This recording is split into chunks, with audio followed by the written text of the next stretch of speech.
कोण उद्धव साहेबांना धक्का देत नाही ही त्यांची वर्तणूकच त्यांना धक्का देत आहे। त्यांनी स्वतः अजूनही आत्मचिंतन करावं, खरी शिवसेना जी असेल त्या शिवसेनेबरोबर त्यांनी यावं ही मला मनापासून वाटतं। नीलमताई गोरे या शिवसेनेच्या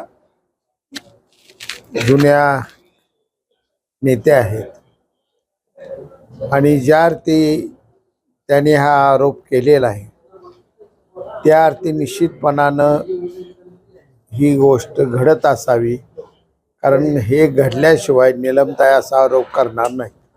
आपल्या बाबतीत कसा अनुभव काय आला? माझ्या बाबतीत असा कोणता अनुभव आला नाही, कारण माझ्याकडे असली मागणी करायचं कुणा धाडस नाही। उमेदवारी देताना कशा पद्धतीने उमेदवारी दिल्या जायच्या शिवसेनेकडून या जगजाहीर ही गोष्ट आहे, ही काही लपून राहिलेली नाही। आणि हे खोके ते आरोप एवढ्यासाठी त्यांचे होते जाणीवपूर्वक। कृपा करून संजय राऊतानं कुंभमेळ्याच्या तिथं स्नान करायला जाऊ नये, कारण ही जर बिचारा तिथं बुडला तर अख्खी गंगा मैली हो जाईल। गंगेची घाण नेऊ नका, ही आहे इथं नारळाच्या झाडाखालीच घाण बसवा, अख्खी गंगा ही घाण होऊन जाईल।